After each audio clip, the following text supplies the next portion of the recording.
네, 오늘은 마태복음 2장 13절부터 16절에 있는 말씀 중심으로 예수님은 나의 출애굽 구원이라고 하는 나의 새 출애굽 구원이라고 하는 제목으로 말씀을 sam고하고 은혜를 받고자 합니다.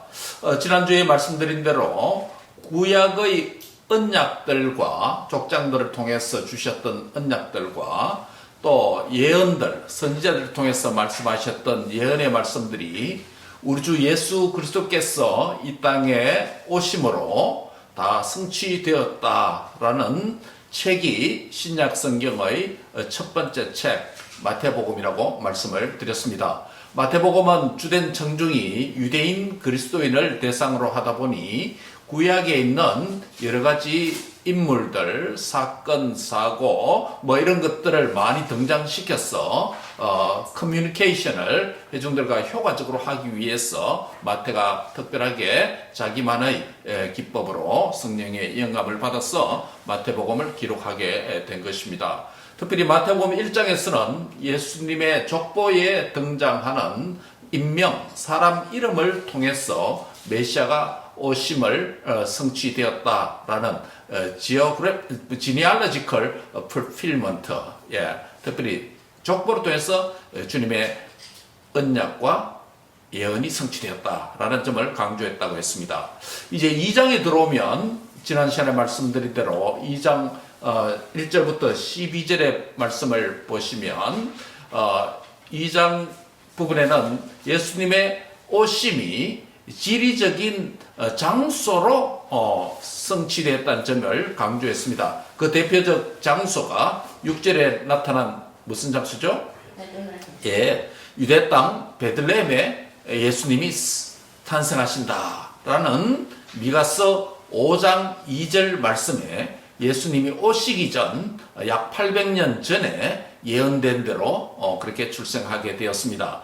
이 미가서 5장 2절에 대한 이 말씀에 대한 관심이 별로 없었습니다. 사실은 별로 관심이 없었는데 동방 박사가 예루살렘에 방문해서 헤롯 왕에게 와서 유대인의 왕으로 나시니가 어디 계시뇨? 우리가 그에게 경배하러 왔습니다. 라고 이 말을 함으로 인해서 예루살렘 온 왕궁과 권력층들과 이 동네가 소동하기 시작했다고 말씀을 했습니다. 예수님의 출생 장소에 대한 극도의 관심이 집중이 고조되었다라고 말씀을 드렸습니다. 이 말씀을 중심으로 우리가 지난주에는 소동하는 자와 소망하는 자에 대해서 말씀을 상고를 했습니다. 예수님이 목자와 왕으로 오셨는데 그 목자와 왕을 맞이하는 두 그룹의 사람의 태도가 달랐는데 한쪽은 소동하는 자들이다. 예수님의 이름과 오시는 장소에 대한 관심은 집중되어 있지만은 그러나 그 동기와 목적이 잘못된 왜곡된 동기다라고 말씀을 드렸죠. 그러나 소망하는 자들은 정말 자신의 회복과 구원과 이스라엘의 구원을 간절히 기다리는 그런 마음으로 회복을 기다리는 소망하는 자들이었다라는 말씀을 상고했습니다. 오늘은 이어서 대강절 둘째 주일로서 특별히 오늘 이 시간은 계속 이어서 또 다른 장소를 통해서 예수님이 이 땅에 오신 것을 강조하는 본문입니다. 어떤 장소가 등장합니까? 애굽이라고 하는 이집트라는 지명이 등장합니다. 지난달 유대 땅 안에 있는 베들레헴에 대한 예언을 말씀드렸고 오늘은 바로 유대 땅 밖에 있었던 조상들이 노예로 살았던 그 애굽에 대해서 지명이 등장하고 있습니다. 그래서 애굽과 관련된 예수님의 오심이 어떻게 성취되었는지 우리가 주목하고자 합니다. 그래서 이 본문을 중심으로 우리는 나의 새 출애굽 구원이라는 제목으로 말씀을 상고하고 은혜를 받고자 합니다. 자, 왜 오늘 이 본문이 나의 새 출애굽의 구원과 관련되어 있는가? 어떻게 내가 애굽에 들어가서 애굽에서 나오게 되었는가? 내 자신이 어떻게 되는가? 라는 말씀을 상고하고자 합니다. 동방 박사들은 아기 예수님을 경배하고 별을 따라 찾아갔죠. 마침내 별이 머무는 곳에 아기 예수님이 있어서 만나고 경배했습니다. 그리고 예물을 드렸습니다. 모든 자신들의 가치를 그분에게 바치는 진정한 기쁨과 헌신의 예배자로서 주님을 맞이했죠.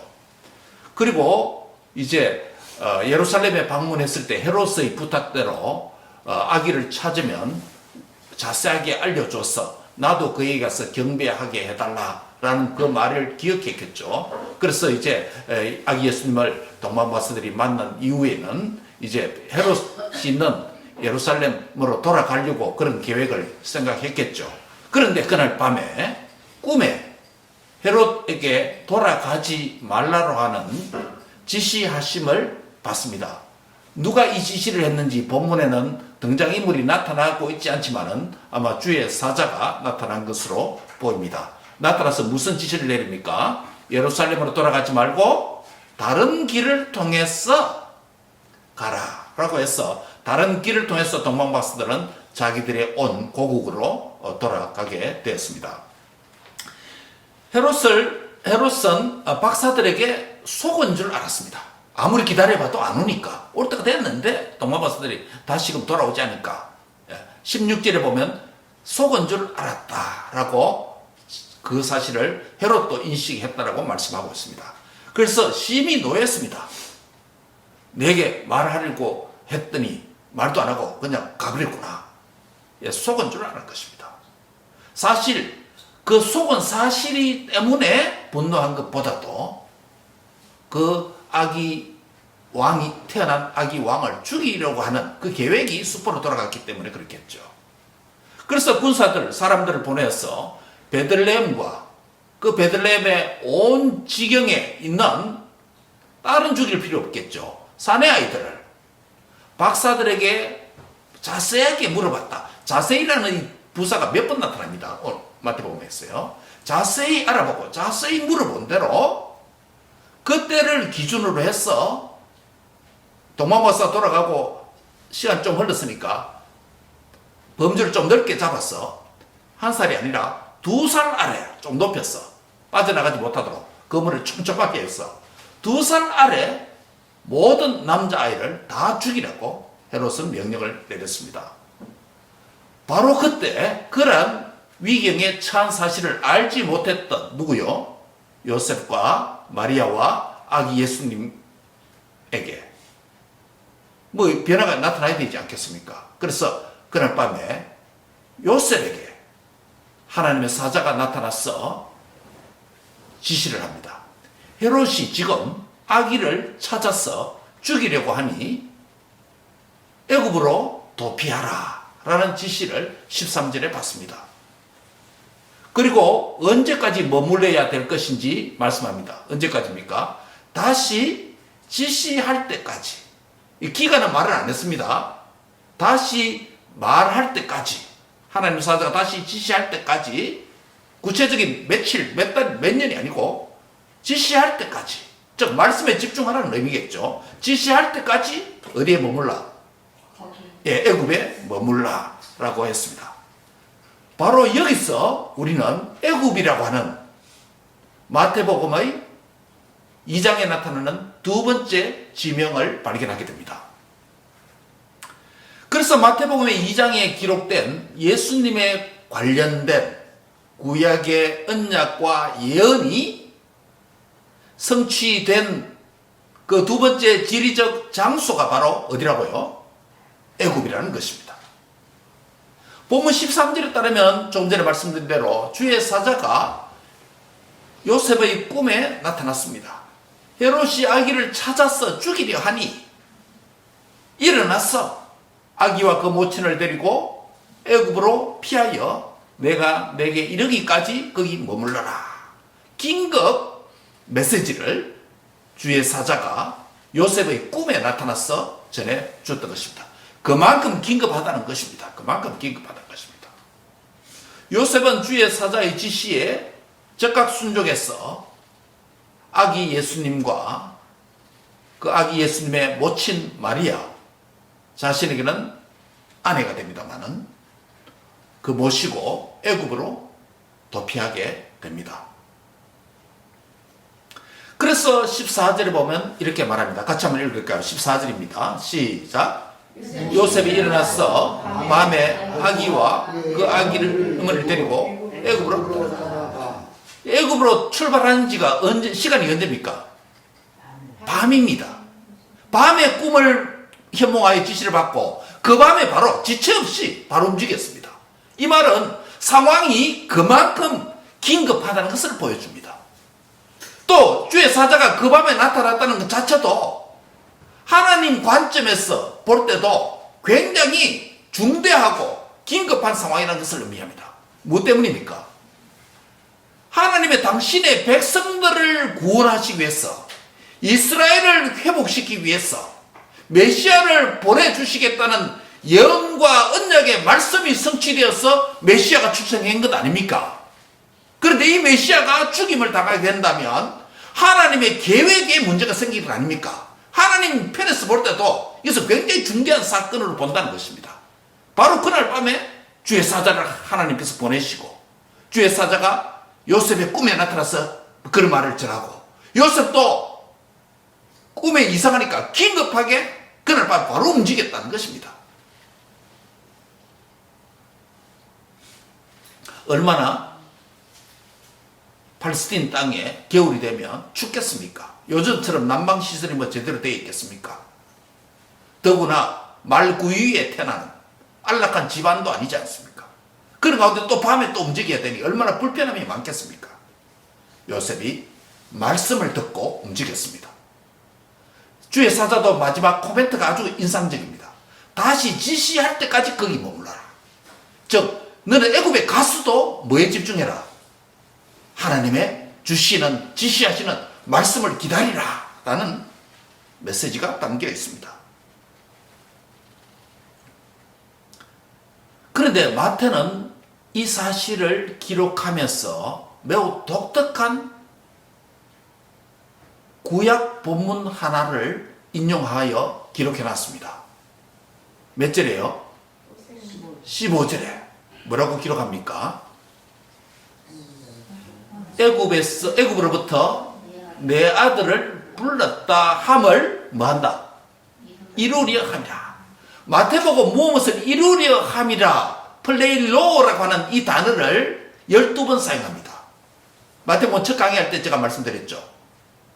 무엇을 이루려 한다. 무엇을 이룬다고요? 구약에 있는 언약과 예언의 말씀을 예수님을 통해서 성취되었다. 이 사실을 보여주기 위해서 의도적으로 12번을 이 단어를 씁니다. 여기 지금 또 나타나죠. 어디에 있는 말씀입니까? 구약에? 호세아 11장 1절에 있는 호세아 선지자가 한 이 말씀을 예수님이 애굽으로 도피 가고 나중에 주님이 지시하심을 다시 받고 애굽에서 다시 나오는 상황, 이 장면을 이끌어서 호세아 11장 1절 애굽에서 내 아들을 불러내었다라고 하는 이 예언을 뭐 하기 위함이다? 이루려, 성취하기 위해 합니다 라고 말합니다. 그래서 예수님이 출생하자마자 헤롯의 살인 위협을 당한 것도 우연이 아니고, 그리고 애굽에 내려가는 것도 우연이 아니고, 나중에 때가 돼서 애굽에서 나오는 것도, 즉 애굽에서 나오는 것 세자로 뭡니까? 출애굽 하는 것도 우연이 아니다. 다 뭐 된 것이다? 예, 구약의 선지자를 통해서 예언되고 하나님의 뜻 안에 있는 일들이 이루어지고 있다라는 이 관점을 마태가 지금 생생하게 보여주고 있는 것입니다.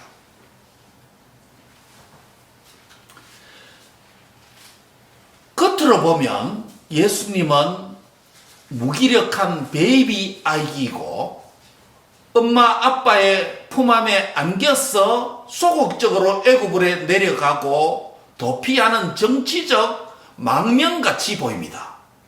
그러나 하나님이 사자가 나타나서 요셉에게 이 사실을 알리고 하나님이 움직이신 걸로 봐서 단순한 정치적 망명 행위가 아니라 하나님께서 그를 움직이고 있다.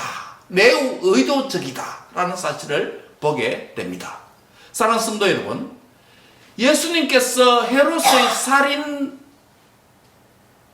지시 2살 아래 사내 아이 그 지경에 있는 모든 아이를 죽이라는 이 명령이 내려왔고 그 주의 사자가 현몽에서 그날 밤에 긴급히 알려주었고 요셉이 일어나자마자 그 밤에 도피한 것으로 봤어.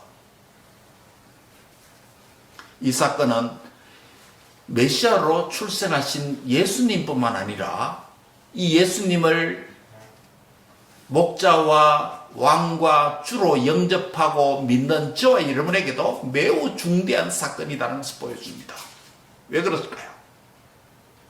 예수님이 단순히 애굽으로 간 것이 여행 간 게 아니고 정치적 망명과 도피가 아니라 하나님 편에서 보면 예수님은 하나님께서 그를 보내시고 아기 예수님은 의식하지 못하나 부모에서 끌려가는 것 같은 유아로 보이지만은 예수님이 스스로 애굽으로서 내려가도록 하는, 그리고 다시 애굽에서 어떻게 됩니까? 나중에 때가 되면 나옵니다. 그래서 이것을 호세아 선자는 애굽에서 내 아들을 불러내었다. 애굽에 들어가는 것은 관심이 없습니다. 애굽에서 나오는 이 사실을 호세아는 뭐라고 말합니까? 애굽에서 내 아들을 불러내었다라는 이 관점을 강조합니다. 즉 예수님께서 애굽에 들어가시는 장면과 애굽에서 나오는 출애굽 사건을 마태는 강조하고 있습니다. 엑소더스라는 이 단어가 주목할 단어입니다. 매우 흥미로운 사실은 예수님의 이 행위를 우리가 출애굽과 관련해서 성경 기자가 쓰고 있다는 사실입니다. 특별히 누가복음 9장 31절에 보면 예수님께서 베드로와 야고보와 요한을 데리고 어디로 갑니까? 산으로 갑니다. 뭐하러요? 기도하러 산으로 가실세라고 말씀합니다. 기도하실 때에 예수님의 용모가 홀연히 빛나는 영광 가운데 있는 분으로 변화가 됩니다. 그 사건을 우리가 뭐라고 부릅니까? 예, 변화산 사건이다 라고 부릅니다.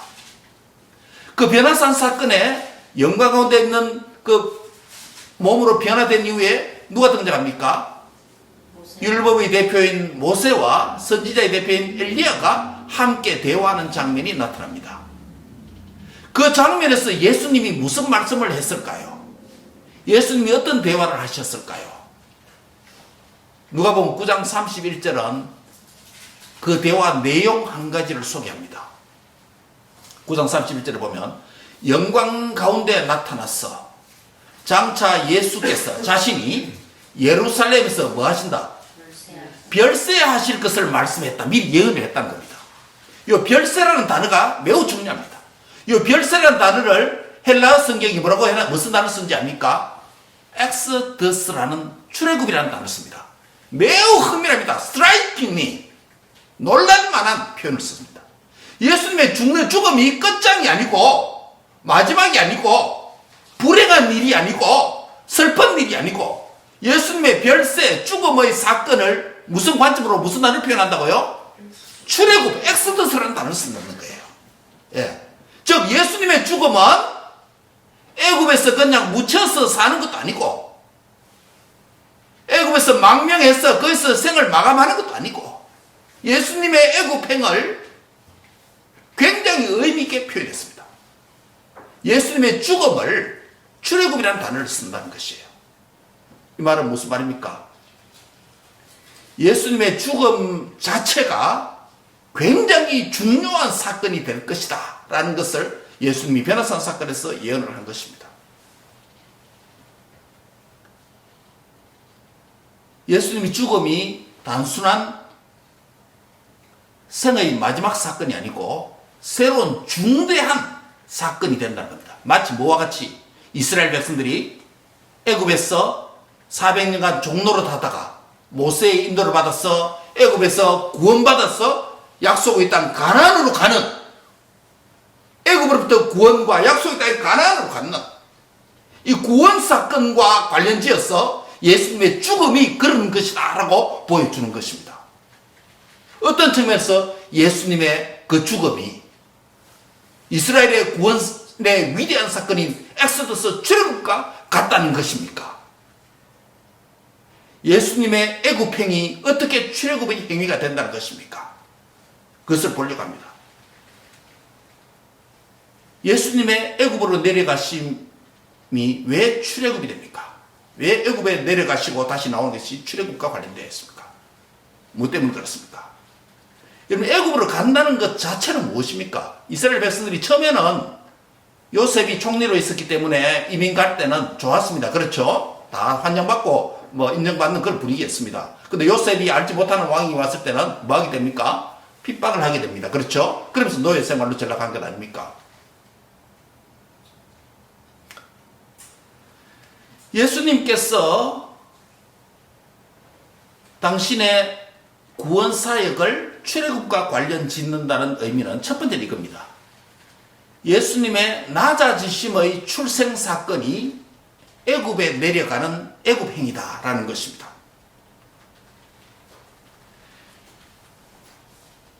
예수님께서 애굽으로 도피하는 것이 애굽에 들어가고 나가는 것을 애굽행 또는 출애굽과 관련지어서 말했다면, 그것을 이스라엘의 구원 사건은 출애굽과 관련해서 말했다면, 예수님의 생애에서 그러한 애굽에 내려가는 것과 같은 유사한 행위들이 한 5가지 있습니다. 첫 번째 뭐라고요?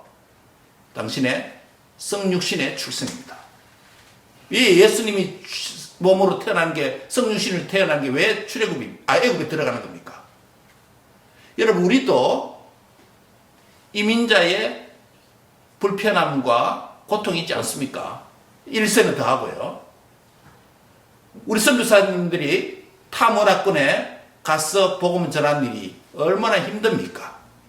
왜요?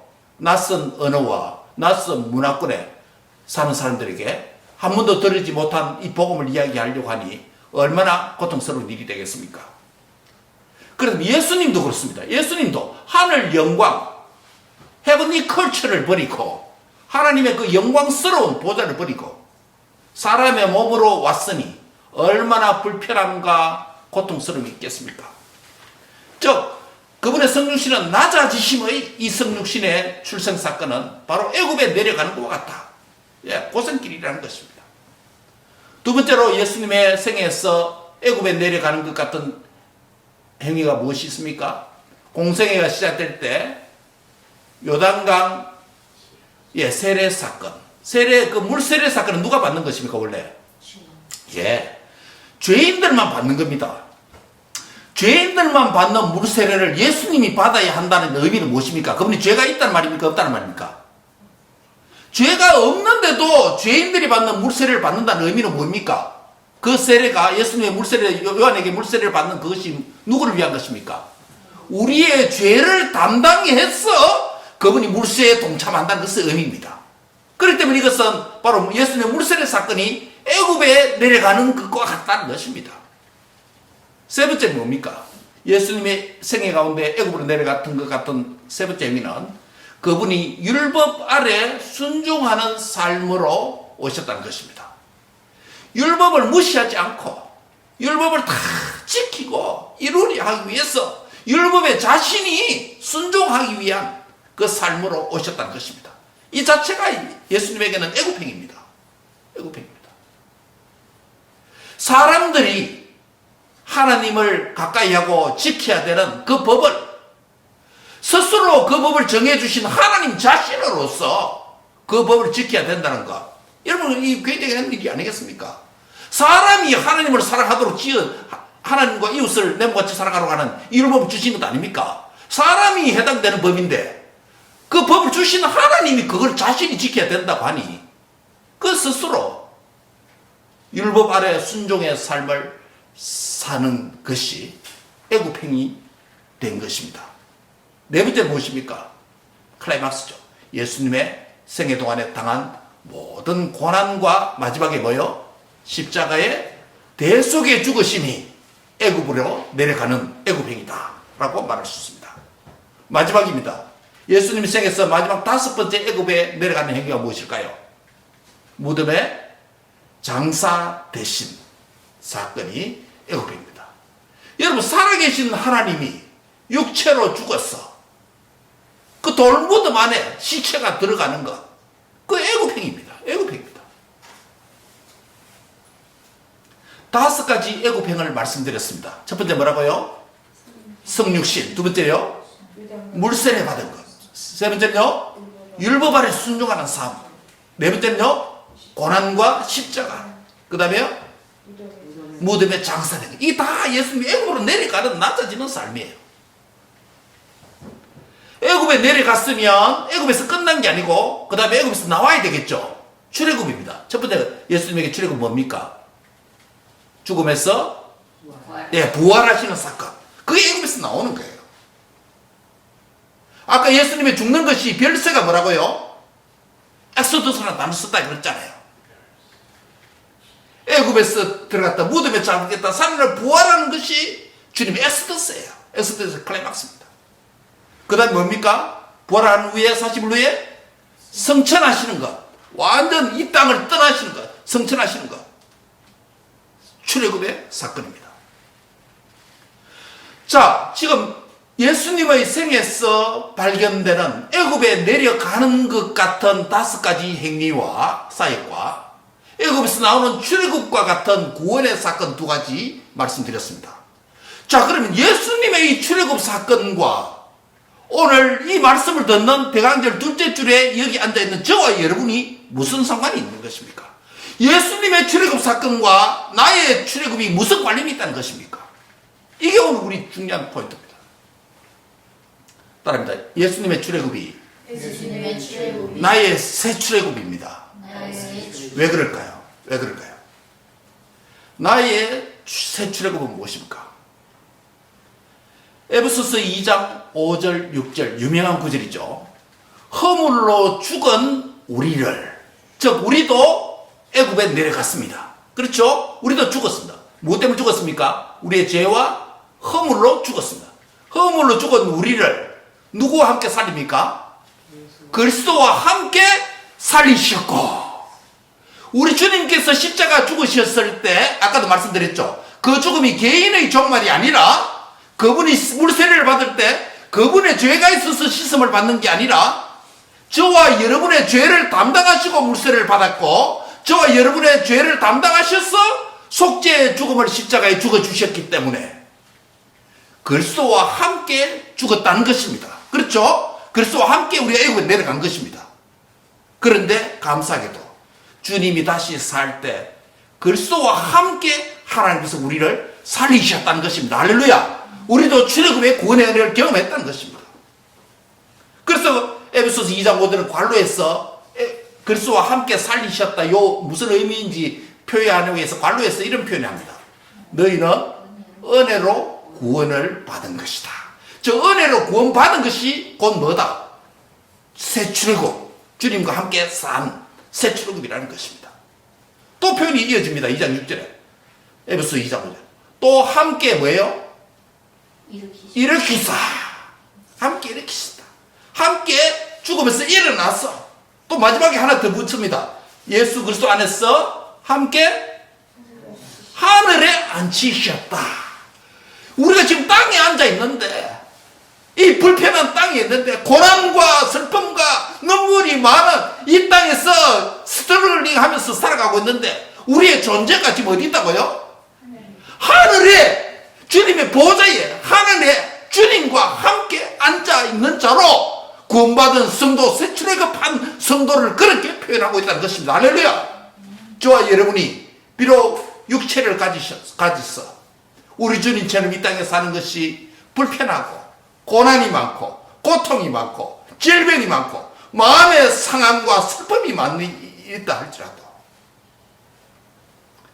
그리스도와 함께 살리셨고 그리스도와 함께 일어나서 그리스도와 함께 하늘에 앉힌 영광스러운 하나님의 복된 성도가 된 줄 믿습니다.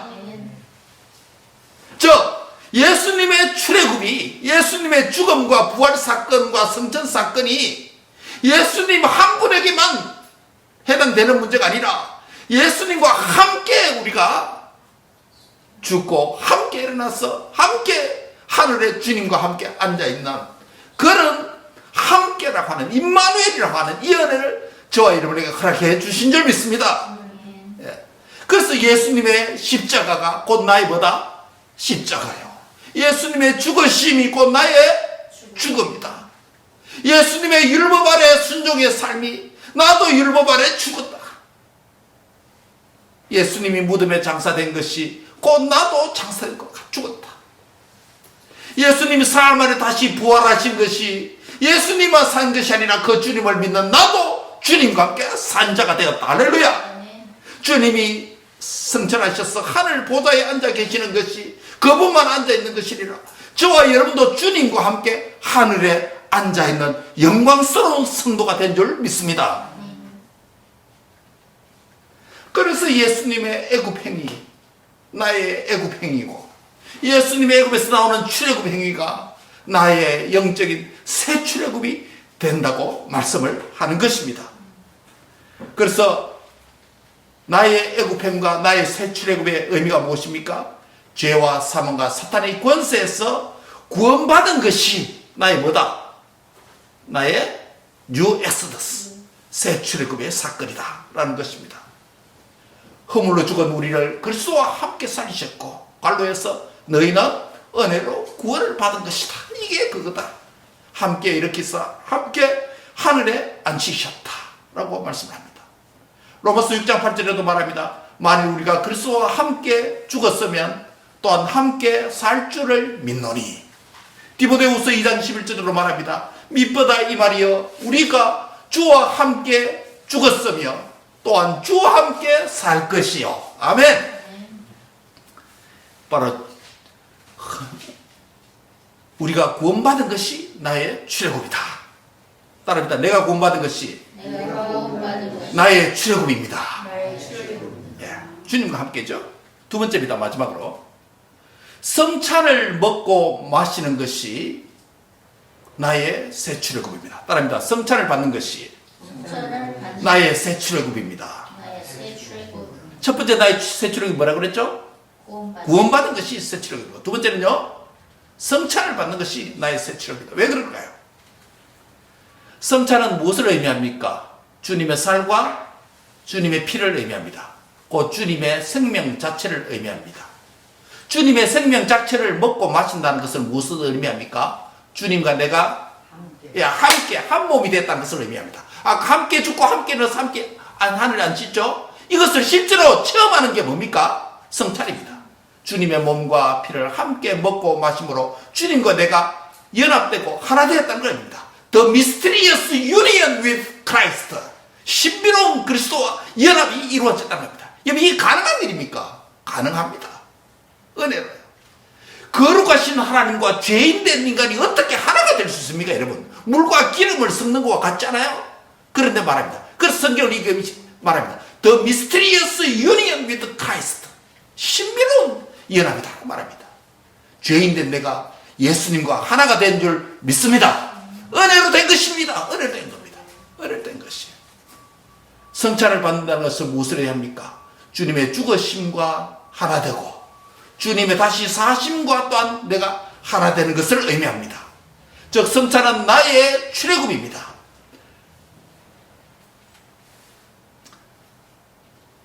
우리가 성찬을 받는 것은 주님과 이 땅에서 하나 된 자로 살 뿐만 아니라 새하늘과 새 땅에서도 영원히 주님과 더불어 먹고 마시기 때문에 영원토록 주님과 함께 살 자만 먹는 미일입니다. 에스카톨로지컬 미일입니다. 종말론적인 음식이에요. 이 땅에서만 주님과 하나됨을 누릴 뿐만 아니라 새하늘과 새 땅에서 영원토록 이 식사를 누구와 함께? 우리 주님과 함께 어디에서? 더 로얄 테이블에서 함께 주와 더불어 함께 일어난 자로서 함께 산 자로서 함께 죽은 자로서 영원토록 이 에스카톨로지컬 미를 함께 먹을 것입니다. 그래서 성찬을 이 땅에서 먹는다는 것은 아무나 받을 수 없습니다. 예수님을 구주로 믿고 세례를 받고 주님과 연합된 The Mysterious Union with Christ, 주님과 신비로운 하나됨 연합된 자만이 이 성찬에 참여할 수 있는 자격이 부여됩니다. 보통 식사 아닙니다. 빵 쪼가리 작은 거 컵 한 컵 작은 컵 스몰 컵 미니 한 요거 준다고 했어. 이게 대수로운 음식이 아니에요. 대수로운 음식이 아니에요. 아무나 먹는 음식이 아니에요.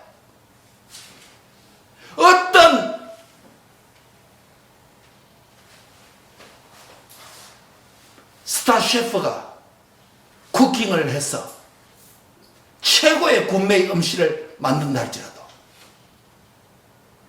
이 말라 빠진 가로 세로 1cm 정도밖에 되지 않는 이 빵과 10리터도 되지 않는 작은 컵에 담겨있는 이 잔이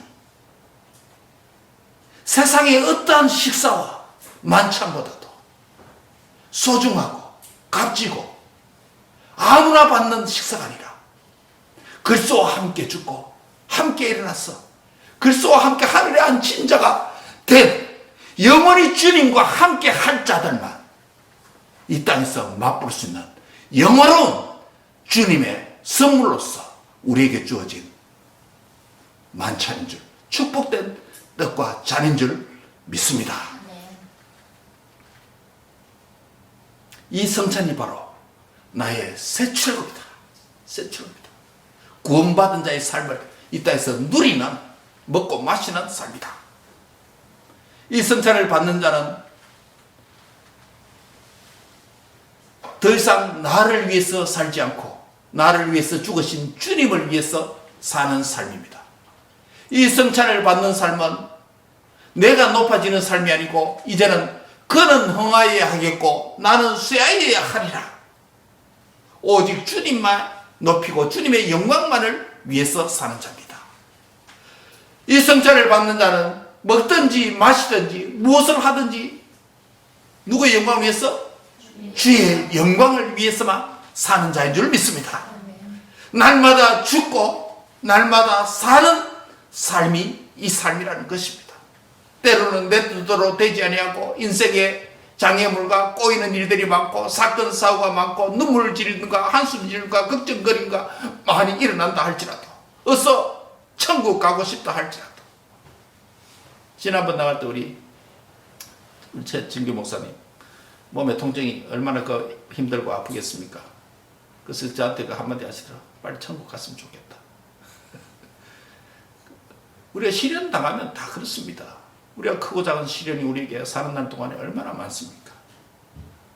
내가 스스로 생명을 끌어서 천국 가는 것은 주님 기뻐하시지 않는 일이기 때문에 그럴 수 없고 주님이 다시 오시든지 주님이 나를 데려가시며 천국에서 안식하며 주와 더불어 주와 함께 있는 삶이 얼마나 영원한 영광의 삶인가를 우리가 다 알지 않습니까? 사랑하는 성도 여러분, 주님을 믿음으로 구원을 받은 저와 여러분은 새 출애굽의 구원의 은혜를 받았습니다. 그리고 그 구원, 칭의 구원 이어지는 우리의 삶 속에서 성화의 구원을 이루어가는 과정에서 두렵고 떨림으로 우리의 구원을 이루어가는 과정에서 하나님께서 우리에게 선물로 주신 떡과 잔, 주님의 자신을 의미하는 떡과 잔, 생명의 떡과 잔을 우리에게 주셨어. 그분과 신령한 연합을 이루어서 살도록 하는 이 땅에 비록 힘들고 고통스럽고 걱정스럽고 눈물 일들이 많이 있지만 너희가 천국 가서 하나 되는 것이 아니라 여기서도 나와 함께하는 삶을 사는 것이 소중하고 우리가 누려야 될 삶이 아닌가 우리 주님께서 저와 여러분에게 말씀하고 있습니다. 사랑하는 성도 여러분, 이 땅에서 걱정, 근심, 슬픔, 염려, 인생의 험난한 길들을 만난다 할지라도 애굽에 내려가는 삶이 잠깐이라는 것을 기억하시고 애굽에서 나오는 것 주님이 지시하시는 순간이 있습니다. 주님이 지시하실 때까지 어디에 머물러라? 거기 애굽에 머물러야 됩니다. 우리는 애굽에서 속히 빨리 빠져나오려고 내 스피드에 맞추려 살려고 하는 욕심이 많습니다. 이스라엘 백성들이 범죄해서 유다의 바벨론의 포로로 잡혀갔을 때 각종 거짓 선지자들은 몇 년 안에 2년 내에 회복될 것이라고 선동했습니다. 얼마나 돌아가고 싶었습니까? 예레미야도 그 말을 듣고 나도 갔으면 좋겠다. 아멘. 하느니아 거짓 선지자에게 그 이야기를 했습니다. 그러나 그때는 언제였죠? 약 70년이 차야 돌아간다고 했습니다. 요셉에게 말하면서 내가 내게 지시할 때까지 애굽에 머물러라. 때로는 시련의 그늘 아래 있어야 될 필요가 있습니다. 때로는 고난의 무거운 짐 아래 눌려 있을 필요도 있습니다. 왜 그럴까요? 주님이 우리를 향한 뜻을 온전히 이루시고 우리가 주님과 온전한 하나된 연합된 삶을 인격적으로나 신앙적으로나 제대로 사명적으로나 감당할 기회를 주시기 위해서 주님과 철저히 연합되도록 하나 되도록 우리를 조율해 나가는 과정인 줄 믿습니다. 그 과정이 어디라고요? 애굽에 있는 동안이에요. 할렐루야. 이 사실을 생각하면 얼마나 감사한지 모릅니다. 여러분에게 고난이 있습니까? 시련이 있습니까? 힘듦이 있습니까? 남에게 말을 못할 고통스러운 일이 있습니까? 남편에게도 아내에게도 말 못하는 걱정거리가 있습니까? 이 기간이 애굽에 있는 기간입니다. 애굽에 있는 기간입니다. 그러나 영원히 애굽에 있는 것이 아니라 반드시 주님이 지시하실 때가 있고 지시하시면 애굽에서 나올 뭐가 때 있다? 출애굽할 때가 있는 줄 믿습니다. 말씀을 맺습니다.